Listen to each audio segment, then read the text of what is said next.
Switch to Verizon Business and get more from your internet without paying more for your internet. Get LTE Business Internet starting at $39 a month when paired with a Business Unlimited smartphone plan. That's unlimited data, and with it, unlimited possibilities. Start saving today with Verizon Business, ranked #1 in small business internet customer satisfaction by J.D. Power. Starting price for 25 megabits per second internet plan with savings, plus taxes, fees, and economic adjustment charge. Terms apply. For J.D. Power 2024 award information, visit jdpower.com/awards. Don't miss the Hulu original docuseries, Devil in the Family, The Fall of Ruby Frankie. My wife created a YouTube channel. Thumbs up, subscribe. But only what we wanted to show. I'm still recording! A 3-part series event. She said the children were demonically possessed. Get out! That blew the powder keg. Ruby crossed a line to psychotic. 911 emergency. Open the door! Hulu's Devil in the Family, The Fall of Ruby Frankie. All episodes now streaming on Hulu. You can support this podcast at patreon.com/partnersincrimemedia. I'm Rebecca Lavoie, and this is Crime Writers On.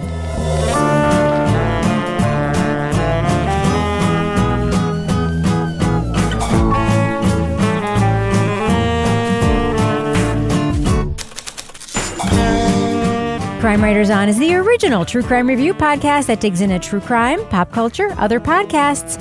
And on this episode, she won praise, love, and lots of money from supporters touched by her battle with terminal cancer. But she was never sick. We'll talk about ABC's take on the hit podcast, Scamanda. Joining me to get that done and more is true crime author, TV journalist, and host of These Are Their Stories podcast, my husband and love of my life, Kevin Flynn. Hi, Kevin. Hello, Rebecca. Also with us is private investigator, certified pet detective, resident cat lady, and author of The Final Curtain, Laura Bricker. Hi, Laura. Hey, Rebecca. And we are not joined by our resident Doubting Thomas today. Toby is sick, but filling in for him is listener and friend of the show, Carrie McKay. Carrie, welcome to Crime Writers On. Thanks so much for having me. Carrie, did you ever dream when you started listening to this stupid podcast that someday you would get to be on this stupid podcast? No, not at all.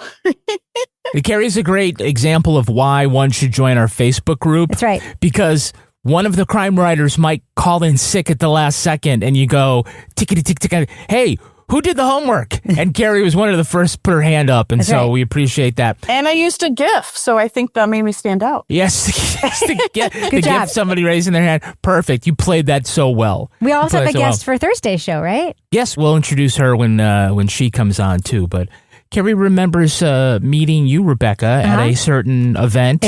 Yeah. Was it in Dallas? Yes. That event. You want to tell the story about Rebecca walking by the table just to prove that she's an actual, nice, real person? Yes, absolutely. So I was with a group of about 10 other fans that were at this event, and several podcasters had walked by where we were sitting. The hallway, the glass walkway. The hallway, yes. We were trying to eat our breakfast. We were on the floor because there wasn't anywhere to sit. And a couple of people said hello. Rebecca said, "Hi, I'm going to come back to talk to all of you." And we said, "Great." And then she did. We were shocked. We were not expecting her to come back. She took a picture with us. She chatted with us for at least 5 minutes. Oh, yeah. You guys were rad. Yeah. I had to, you know why I had to come back? Because I had to change my stupid shoes. That's what it was. Yes. Yeah. I was wearing these cute sandals with my bright pink pants. And I had to walk. You remember how far it was from the hotel? It was very far. It was so far. Glass walkway, all that shit.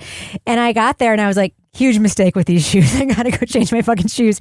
And then I saw you guys. And then we were sitting and talking. And you did tell me that other podcasters walked by and didn't say hi. And that super pissed me off. So I was like, I'm going to triple down and say hi to fucking everybody at this event. That is correct. Yeah. And one last thing, Carrie sent us some photographs that she took from that event, and I can't share it on the podcast, and I don't even really think I can hold it up to the camera everybody can see, but I will say in this one photograph where Rebecca's actually doing the selfie, and there's a bunch of people around, the person standing next to you looks like Scamanda Reilly. Look at this. Oh, God. Oh, shit. Oh, God. Yeah. Oh my. Yes, that's my friend Meredith. Yeah. Oh, Meredith? Oh, I hope her health is well. Yeah. Scam Meredith? You mean Scam Meredith? No, she's a genuinely great person. Sure. Oh, that's great. You think that now. Just wait till you find out. Wait till you give her like $30,000 and then like go, oh, it's fine. I thought she was lying, but then she said she wasn't. So I was like, okay. Let's go swimming. Does she also give the advice to stay in touch with Jesus? Because when he gives you a miracle, you want to be paying attention. It gives that advice over and over again. My gosh. Every time they showed that clip, I got more and more annoyed.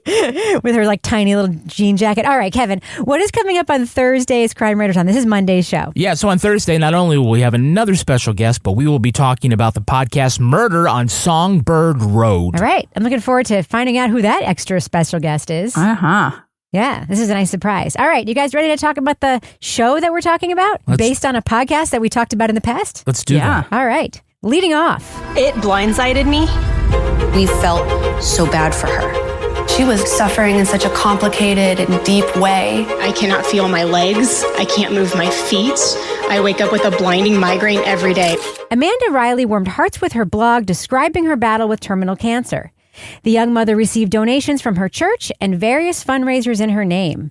But some around her became suspicious her elaborate website was nothing more than theater. She told us she had 4 months to live, and that was in 2010 and 2011. So I just know that this is all lies. From 2012 on, it's just lies. Soon, reporters and law enforcement were picking apart her health claims and following the money.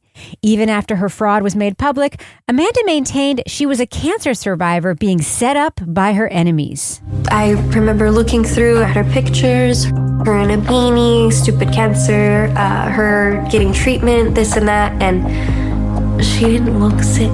Available on Hulu, ABC News Studios presents Scamanda, telling Reilly's story and picking up where the hit 2023 podcast left off.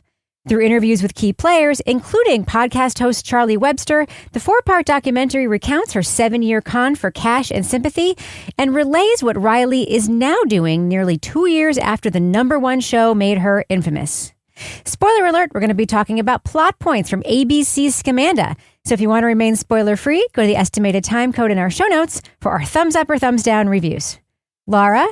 You are the resident expert on one particular thing that I want to ask about. Okay. Because you re-listened to our original view of the podcast, Scamanda. Yes. How did we feel about that podcast? It was actually one of those really fun reviews where we all hated it. And in the beginning, you asked Toby, Toby, how long should we actually devote to reviewing this? And Toby is just 2 minutes, And I listened to it and I was just chuckling away. And I was like, wow, that podcast really sucked. But I listened to our review after I had watched this documentary and I was like, this documentary didn't suck.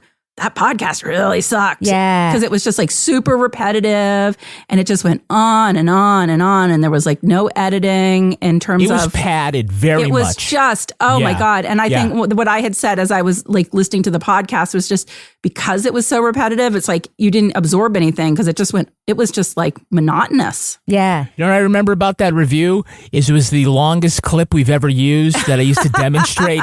It was 34 seconds long of explaining how Amanda came over to use the pool and it could have just been said in 5 seconds. Yes. It was just the woman just kept hemming and hawing about what it was what the hell? I'm just going to digress. Just fuck it. All right. Kevin and I had a whole discussion about this pool scene, okay? Kevin didn't really understand why the lady was so upset that Scamanda allegedly went swimming after getting this alleged fake brain drain thing. And Kevin, what did you think she meant by that? Because I thought it was very funny. Yeah, so she said she'd just come back from the doctor having fluid drained from her brain, and then she went swimming, and I knew that she couldn't do that, or whatever it was, right? So she was coming from the hospital, and she swam underwater after having fluid drained off her brain.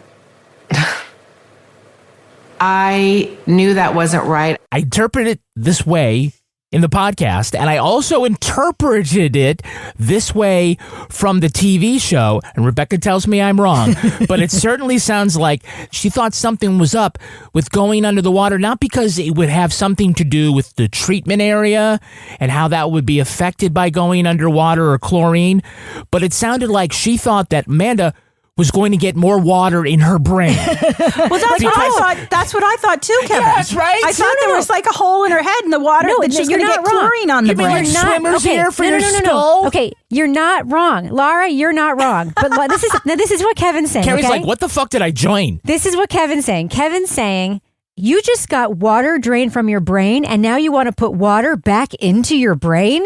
He didn't think it was about like the site and that water might get in and cause an infection. He thought it was like, she's like, what a waste. Oh, you had your water drained and now you're going to have water back again. No, I did not believe that medically that was the issue. I thought she was stupid. I thought, well, don't let the water go in her nose either, because I don't like water in my nose. It just sounded like that's how she was saying it, right? I don't know. Carrie, did you pick up on that too? Or that was not my interpretation of it. Okay. Because Carrie knows what's up. Now, so Carrie, you didn't actually listen to the podcast, Scamanda, did you? I did not, no.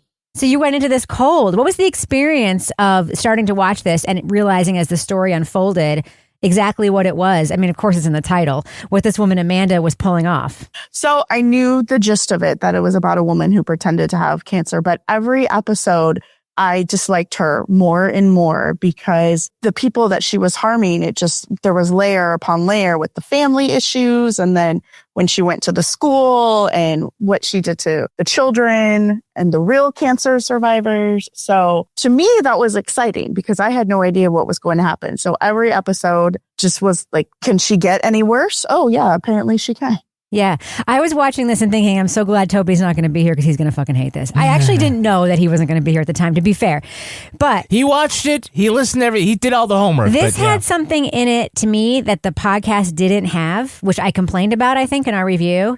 That this is, frankly, a juicy fucking story. It's the kind of story people will gossip about and stuff for years, right? And the podcast totally lacked the whole like juiciness. Like we're like, oh my God, can you fucking believe she did that? Like I never had that reaction from the podcast because the podcast was just so boring and non-juicy. And this, even though it's cheesy true crime shit, I was like, yeah, this is fucking juicy. This is what it should be like. Laura, what did you think? Absolutely. Because this is like a church and you have all the like these people from the church kind of recounting like, and then she came to church and this happened. And then it was like you would be at like the backyard barbecue and you would be hanging around with people and they'd be like, remember when this happened? And I felt like having that setting of her being at the church and the church just surrounding her and doing these fundraisers for her and, you know, raising her up and all of this. But then the aftermath for the church folks that donated, realizing that they were all scammed and now having had enough distance where they're willing to talk about it. I was like, this is some context that we didn't get from the podcast.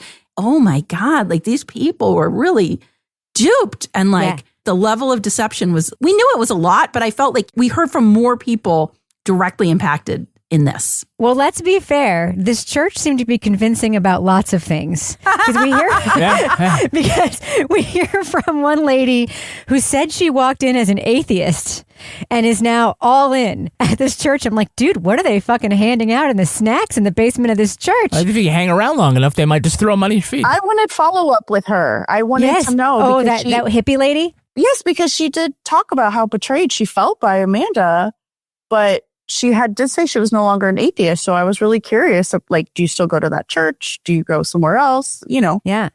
That was something else missing from the podcast was like really digging into the church stuff. Kevin, what did you think about the church stuff? Well, I mean, I do love that there are people out there who have faith and get like real joy and comfort from that religion being said. and church communities. No, I'm not going to shit on anybody's spiritual beliefs, right? Or if you have them or not. But I did feel like that one friend was a little extra. Everybody ran up to her. The core leadership ran up to her. They put their hands over her. Everybody did. They put their hands in the circle and said, heal this woman, heal her. Oh God, heal her. So the part where like Amanda fainted in church and the response was to pray over her instead of calling an ambulance. I thought she also pissed herself. She pissed herself. Well, she committed to the bit. I mean, she was committed. Amanda was committed to this bit. She was all in. But I mean, quite clearly, she made marks out of these churchgoers. She took advantage of anybody that she could. We don't get into what her motivations are because I think they're hard to actually know. It's unknowable. And it's like, and I think even Carrie wants to know a little bit about like, okay, should we at least speculate or should we like try to analyze why this is?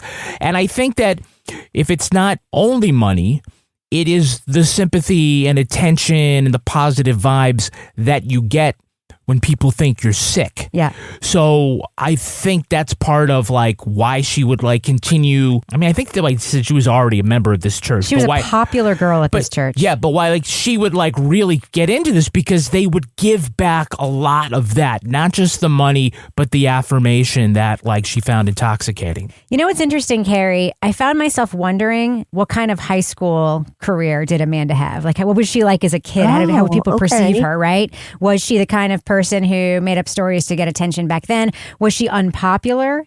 Because she really seemed to relish her position as the popular girl at this church because everyone described her that way. 5,000 people go to this church, but everyone knew her and she was popular and she was glowing and she was beloved. And then we have this scene, which we mentioned earlier, where she goes on stage to give an interview in front of the congregation. Don't ignore Jesus because he is always there, and it would be unfortunate if he brought you your miracle and you weren't watching. That was so rehearsed. You knew just by watching her delivery of that line about Jesus giving you your miracle and you not paying attention. She knew that was a mic drop moment. She knew that that was her. And the smirk that she had, it came off, and I know hindsight because we know that she's a scammer, but it just came off so just genuine. It was like she wanted to say that thing that was going to get the crowd going, but she wasn't really necessarily believing it, if that makes sense. Absolutely. Absolutely. Laura, were you surprised to learn that Corey's ex-wife had a daughter who had actual cancer? Yeah, that was another kind of rage-inducing, rage-walking, what the fuck moment. I think we got a lot of context of the setup of Amanda coming in as their dance coach because this kid had cancer and she couldn't really do things. And then they go to the dance competition at like the senior center. I can't remember what it was, and she got all pissed off because she didn't win. And like you see her telling the kids to go up and complain and you're like, this girl's fucking off already. But then she's there all the time. But then when you see the pictures of this girl who legitimately has cancer, her face is carrying fluid and she's lost her hair. And every picture of Amanda, she never looks like she has cancer. But I think it must have been very validating for her now as an older self to be able to go on this and kind of say her piece about this. Like, Amanda, I actually had cancer. And like, do you remember me? I'm that kid who actually had cancer. When you have cancer, it eats away from you from the inside out. And then the chemo comes in to combat that. And that eats away at you from the inside out. And you look like you're dying. And Amanda never looked sick. And like her poor mother, who they're just like dragging, like family court stuff is wild. I stay away from it as a defense investigator because it's just so ridiculous. And you see something like this with this mother who they totally made all these crazy claims against. And her daughter actually was sick. And then Amanda's like, oh, cancer. Maybe there's some extra IV bags around from my husband's daughter that I could just hold up in my pictures. To clear it up, I think that the girl with cancer was actually the ex-wife's daughter from a previous relationship, right? Yeah, okay. Who was not Corey's daughter. Yeah, so she was treating her like a stepdaughter, but she technically wasn't her stepdaughter. There's some overlapping co-parenting dynamics here, but you're right. I mean, this was all in the podcast, so I was like reminded, that there was a child in the family. But you're right, Laura, when you see the photos, right, which is the advantage of doing like a documentary versus a podcast. In this case, it works a lot. It makes it more powerful because you're like, oh yeah, there she is, and she's so young, right? And she doesn't look like she's having a good time being a kid with cancer, where she was going to take a bunch of selfies. And she nailed it when she said that, like, you feel depleted, the way she described all of that. And that Amanda might have shaved her head, but she did not look depleted, right? And so that was suspicious to her. Yeah. You know what's not going to make you depleted, Kevin, is all of our great content on Patreon. Oh, my goodness. Because we're in the business section now. Welcome, Carrie. Welcome, everyone. It's the business section. Yeah, it happens just like that. Yeah, you will not be depleted. It's a very small investment to keep us going and getting great content on Patreon. Join us at patreon.com/partnersincrimemedia. Find us on the Patreon app. We're there. You can support us at different levels. If you support us at the leading off level, you'll get all sorts of great exclusive content, including the Crime Writers on After Show. Important stuff to talk about this week. We're going to talk about the developments in the Adnan Syed case. Big twists. Let's see where this might actually end up, but that's worth the discussion.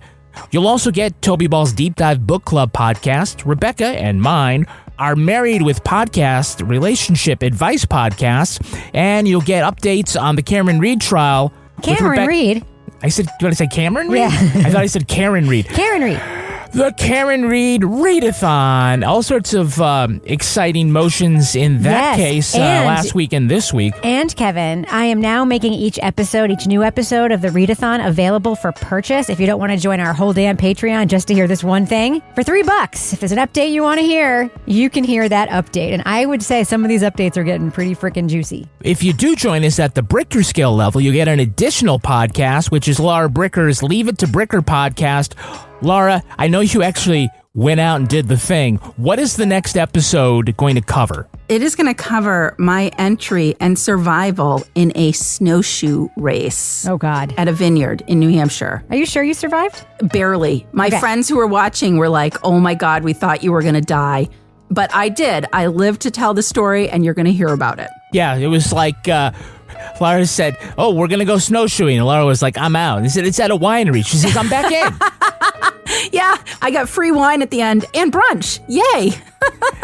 Now, if you join us also at the Let's Do What We Do level, you get episodes of Crime Writers on early and ad-free. And if you come in as a deep diver, you get all that stuff. Plus, you'll get to partake in the recording of Toby Ball's Deep Dive Book Club podcast. The latest episode that is out is on the book Murder in the Bayou, and Toby has a discussion with Simone Paget, Kimberly Griffin, and Justine Vanderloon. All right, Kevin, does that wrap up our business section? That does. Get that music out. All right, I'll fade it out right now. Switch to Verizon Business and get more from your internet without paying more for your internet. Get LTE Business Internet starting at $39 a month when paired with a Business Unlimited smartphone plan. That's unlimited data, and with it, unlimited possibilities. Start saving today with Verizon Business, ranked #1 in small business internet customer satisfaction by J.D. Power. Starting price for 25 megabits per second internet plan with savings, plus taxes, fees, and economic adjustment charge. Terms apply. For J.D. Power 2024 award information, visit jdpower.com/awards. Kevin. Yes. I hear we have a very exciting sponsor coming up now. Oh, yeah, it's our good friends from Quince. My best friends from Quince. Who can resist the good things in life? I know not you, Rebecca. Nope. Well, luxury is enjoyable. It's not always affordable, and that's where Quince comes in. All right, I'm going to throw out the rest of the script. All right. You just gave me a very nice gift. That's right. And by nice gift, something I didn't ask for. You surprised me with a gift from Quince. That's right. It's a flannel shirt, but it's not made from flannel. It's made from like sweatshirt jersey material. It is so cozy. It looks like a flannel. Yeah. Feels like a sweatshirt. You look fantastic, but you feel luxurious and comfortable, and you are gorgeous in that shirt. Yeah, it's definitely the kind of thing you would expect from Quince because they offer such a range of high-quality items at prices within reach. In addition to that, you could get things like Mongolian cashmere sweaters for $50. Sure. And those washable silk tops and dresses, organic cotton sweaters, and you know what they even have? Jewelry. And furniture. I believe I saw gold bars. No, I'm not fooling. I think they have gold. I don't know why. But hey, Quince, you got to do you, right? But if I want a gold bar, I know where I'm getting it. Or a beautiful sectional. Yeah. So give yourself the luxury you deserve with Quince. Go to quince.com/crime for free shipping on your order and 365-day returns. That's QUINCE.com/crime. to get free shipping and 365-day returns. Quince.com/crime. So, Kevin, who's the next sponsor for this fine program? Oh, we're brought to you by HelloFresh. HelloFresh. Make deciding what's for dinner a lot easier with HelloFresh, America's #1 meal kit. It's easy to find time to eat well with 50 wholesome, hassle-free meals to choose from each week delivered to your door. Plus, HelloFresh's new ready-made meals go from the fridge to your fork in just 3 minutes with all the same high-quality ingredients and restaurant-worthy flavor you can expect from HelloFresh. Kevin, you know, there's a thing that people say about growing up, right?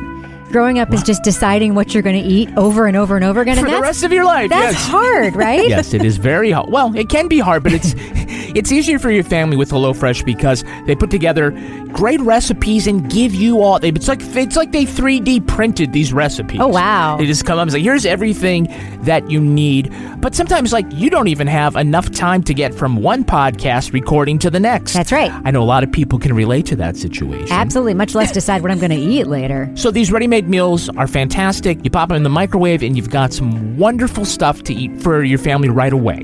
So get up to 10 free meals and a free high-protein item for life at HelloFresh.com/HelloFreshPodcast. HelloFresh Podcast. 1 item per box with active subscription. Free meals applied as discount on the first box. New subscribers only. Varies by plan. That's up to 10 free HelloFresh meals. Just go to HelloFresh.com/HelloFreshPodcast. HelloFresh Podcast. So, Carrie, in the podcast and in the documentary initially, we're told that this story ended up coming to light because this television producer, this investigative producer for a TV magazine, like true crime show, got a tip. I thought it was pretty obvious who sent in the tip. What about you? I thought it was very obvious, partially because they introduced this couple in the very beginning, which was the Barrys, Lisa, I believe it was Steve Barry. And you got a lot of footage with them, with Corey and Amanda in the beginning.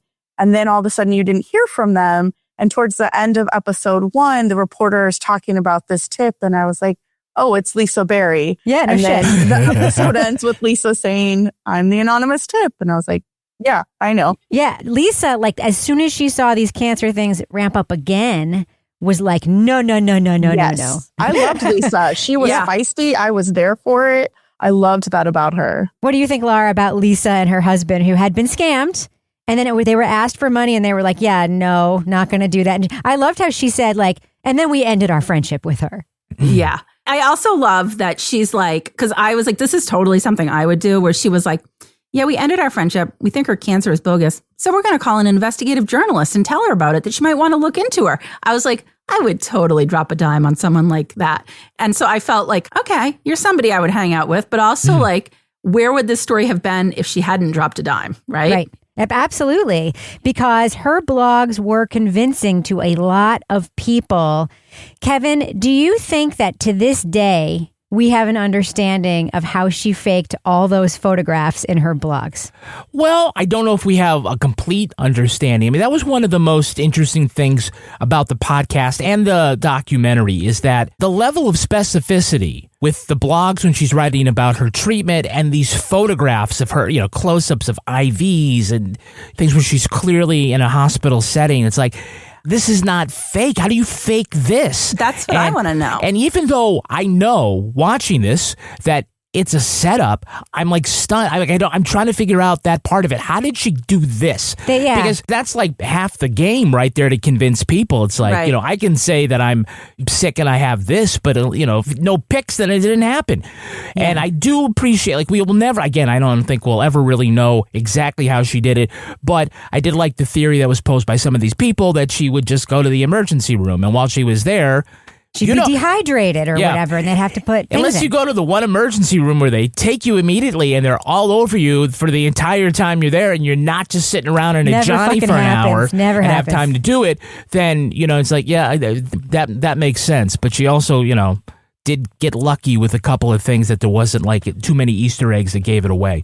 I'm wondering, like, what years was this second, was this during the pandemic that she was able to do some of this stuff? Yeah, that was. I thought so. That was one of the things, because that one woman, the one that got scammed out of like $30,000, was like, oh, I got a phone call, and she goes, well, you can come with me. And then she goes, oh, I'm going in, but it's COVID. Right. So we can FaceTime while I'm here. And I'm like, yeah, bullshit. But that photographer said that she saw a nurse in the background when she was FaceTiming with Amanda. So she was at least at a hospital at that point. Yeah. I mean, I believe that she would go to the hospital with things like claiming belly pain or severe dehydration or I fainted. Because if you say you fainted, they give you a workup, right? Or something like that. If you say, I mean, there are some things that can trigger a workup. And in all those pictures, they could just be her getting a workup. But the thing that I really believe, it's my strong opinion, is that she pretended to have cancer when she was pregnant. There is no fucking way that Corey went to medical appointments with her and did not know she was faking cancer. Corey, because the obstetricians, the nurses, the obstetricians, everybody would have, I see here you have brain cancer. Oh, they would have come up, right? In these conversations, because she did go to the hospital with him for those kinds of things, or at least to the doctor.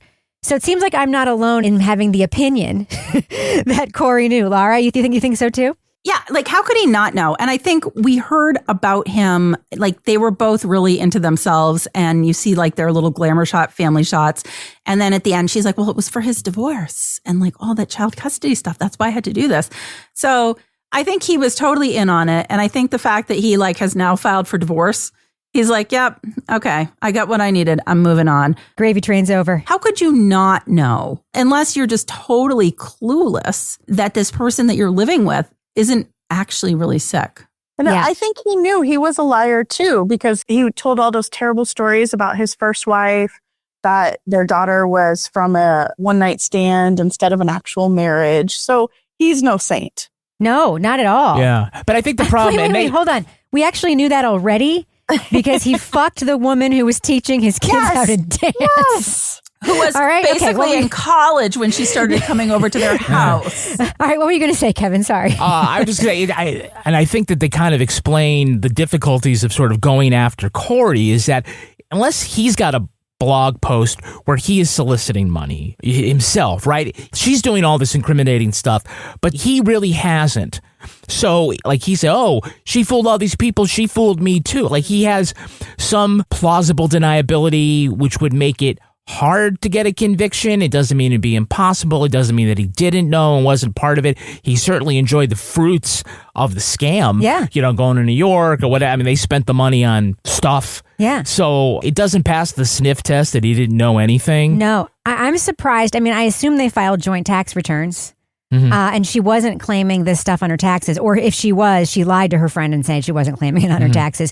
So if he signed off on a tax return that didn't have that money in it, or even did have that money in it, it was a fraudulent, income, he would have been culpable for that part of it too, the IRS part of it. But we already see the IRS part of it in her filing for bankruptcy. All of her claimed expenses and I mean, that's all bullshit. Yeah. I mean, it takes part, it doesn't take into account any of the cash that's coming in. So, Kevin, one character we have in this, it was unlike any other person that we've seen before in a documentary, is this totally non-aggressive, totally humble, totally chill, totally the cop you want to have who actually like does your case, Martinez. What did you think about that guy? Well, I mean, I don't know if he's like the most unique character we've ever had, but we've had as a cop. I've never seen a cop like him. Hold on, let me explain where I'm coming from. I mean, we've very recently had a bunch of documentaries and investigators loom large in them, and always like so kind of macho, explaining like how smart they are and like really self-congratulatory, or they like really build up the drama for it. And what I liked about Martinez is just he kind of tells the story like we would, but like he still has like this level of low-key sus, and he's just like, yeah, you know. Now I have a fraudulent doctor's letter. And I thought, wow, we got ourselves a case. And it's like he's still not buying anything that he knows, as opposed to like, maybe even some of like, the IRS people or whatever, we know what we're doing here. You still sort of get that sense of like you could have a beer with him and he would just be like, yeah, and then it was weird. It was so weird. Like, I wish I could have been a fly on the wall when he went to tell the church people that she was scamming them. Because if I would have walked in and been like, so, something I need to talk to you about. He wouldn't have been like, any chance? Yeah, he wouldn't have gone in there like guns blazing. I kind of liked him. Yeah. So one of the things, Carrie, that really surprised me was that after some of this stuff transpired, at least some questions had been raised, Amanda got a job as the principal at a private school. What the fuck? That was a strange chapter in the story, right? Yes. And I think that was when my full disgust for her and my rage really came out, because not only are you fooling children, but there was a teacher there that did have cancer. And she was dying from it. You know, they did disclose that this teacher did pass away and that Amanda took half of the funds that were raised. The money was raised for Amanda and Miss Mary. And to knowingly take money from someone who is dying of cancer, that's just despicable. How would you live with yourself? Amanda? I think Amanda's fine. Yeah. I don't think Amanda has any remorse. But that was when the rage and involving the children, you know, and there were a couple of parents that just closed. There was the one mom whose son was sick himself and talking about how, you know, they had played on their sympathies. And that is just a new level of low that I didn't even see coming. I was really impressed by the one woman who had been good friends with her, who had given her a ton of money, like $500 a month, and then plus the plane tickets and like thousands of dollars for treatments. And then there's a late reveal that she also had cancer. And she's she's the one who wanted to go to the appointment with her. She's like, just give me something, give me anything. I liked that woman so much because that woman was a generous person, a kind person, a smart person. And she truly was like, nobody would fucking fake cancer. I would know I had cancer. Like you can't, it's not a thing someone would do. Right. So she's not coming at it from like a credulous point of view. She's coming at it from an informed point of view. I thought she was a really interesting character. I don't know. I faked it pretty good. Our Patreon went up huge. Oh yeah, we monetized the shit out of that. No, I'm just kidding. No. So Laura, you just said something while I was talking to Carrie that you don't think Amanda has any remorse. No, because, I think she's super sorry. No, you know, it's like classic kind of narcissist, never going to accept blame. But you have the woman that did the podcast, like talking to her and like, and I talked to her and, you know, she's sorry, but, you know, she's also been having some other health issues. I'm like, bullshit. I'm like, she's not having it. Wolf. I'm like, I like how she's using these other health issues as a deflection of actually taking any kind of responsibility for what happened. Right. That's right. So one of the things that surprised me, and Kevin, I'm curious your take with this, Charlie, the podcaster, is still in touch with Amanda. Yeah. And they had this phone call from prison, and she said that Amanda and her family thought the podcast was very fair. And I'm like, the podcast was fucking called Scamanda. Like, how is that possible that they would listen to this unpack? Maybe it was because it wasn't interesting. What do you think, Kevin? Yeah, it could have been. But like this advances the story. They didn't do just like other podcasts have done. People have like adapted it into something else. And this is unique because I can't remember one that's sort of like lives in the same cinematic universe, and they're able to advance the story. We come to this new information. They bring in Charlie, who becomes, you know, important kind of narrator for things to go along. And like you guys were saying, like the latest from Amanda from prison, where she's still like, she went to court, she admitted to like not having cancer, and that's why she's in jail. But now she's saying like, oh, but I really did have cancer, and I'm getting set up by the ex-wife, and I have a health issue. And it's just like, you have an illness, it's not physical, it's mental. Yeah. All right, before we wrap up, one quick thing, 10 words or less. Why do you think Amanda did this? Laura Bricker. Attention from the general public. She's doing it like it's a haiku. And her husband / church. All right, what do you think, Carrie? It doesn't have to literally be 10 words. Okay, good. I was just going to say she's an attention-seeking narcissist. Oh, okay. What about you, Kevin? Yeah, money, affirmation, and her mom made her that way. Yes. This is something that you have in your notes that I think too. When you're a little kid and you get tons of positive attention from being sick, that is the thing that you want to continue replicating for your life, right?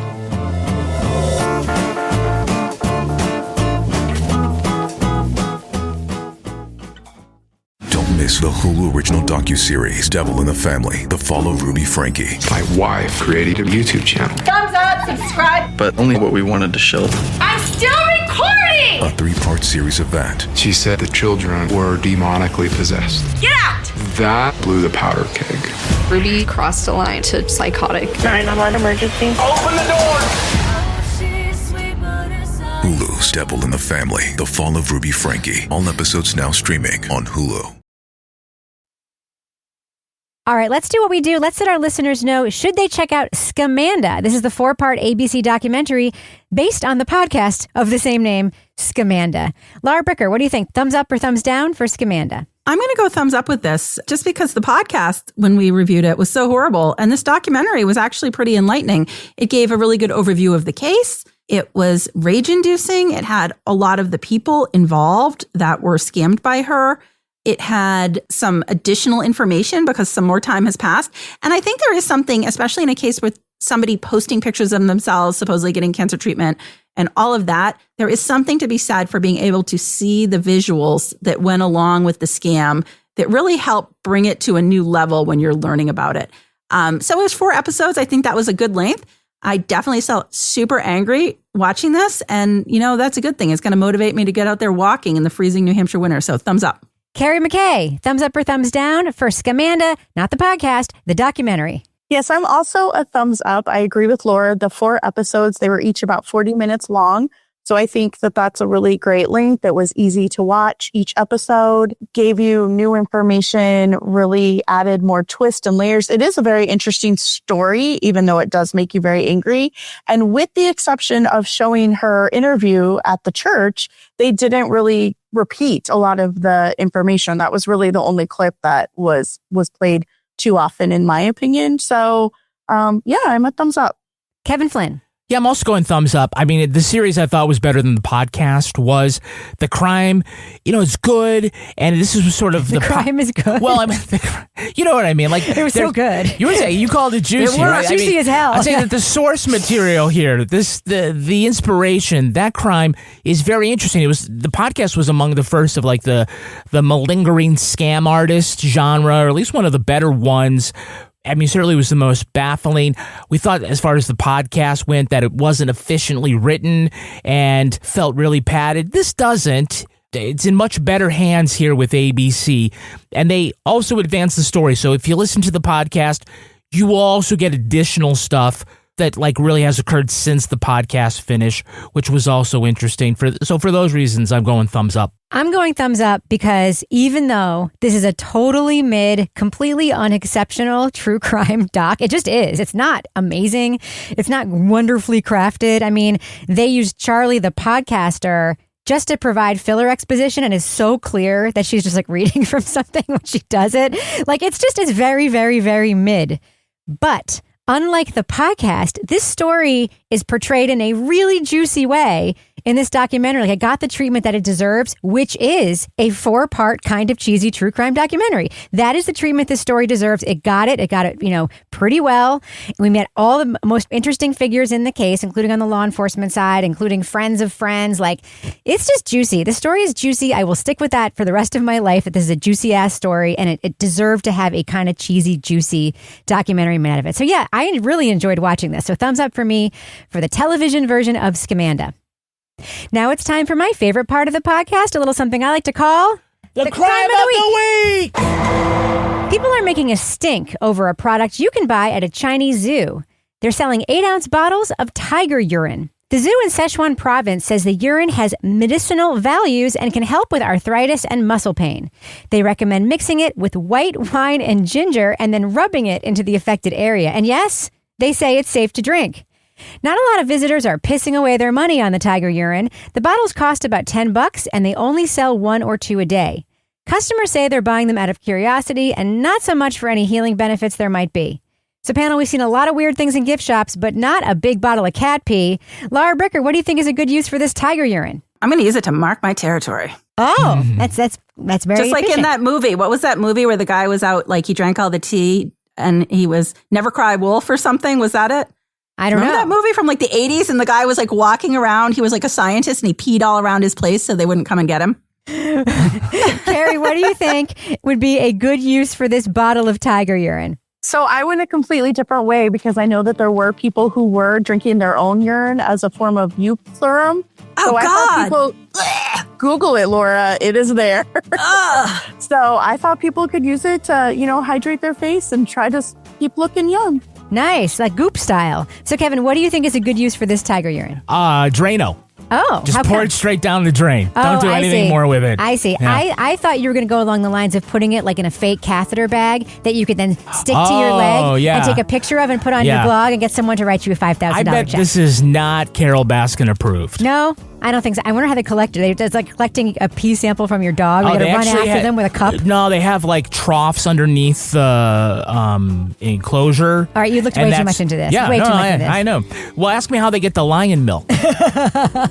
All right.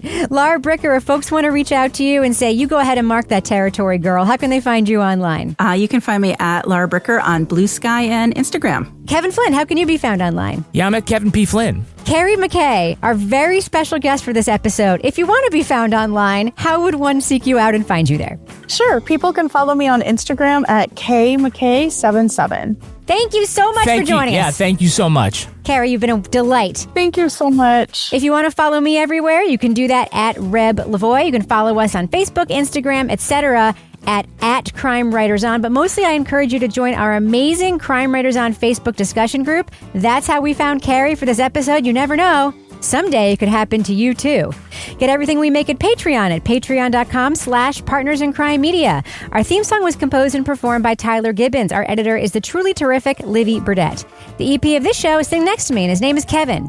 This show was recorded in Studio C, the closet in our New Hampshire basement, where we also pray for medical intervention instead of actually, calling for it. On behalf of all the crime writers, thanks so much for listening. We will catch you later.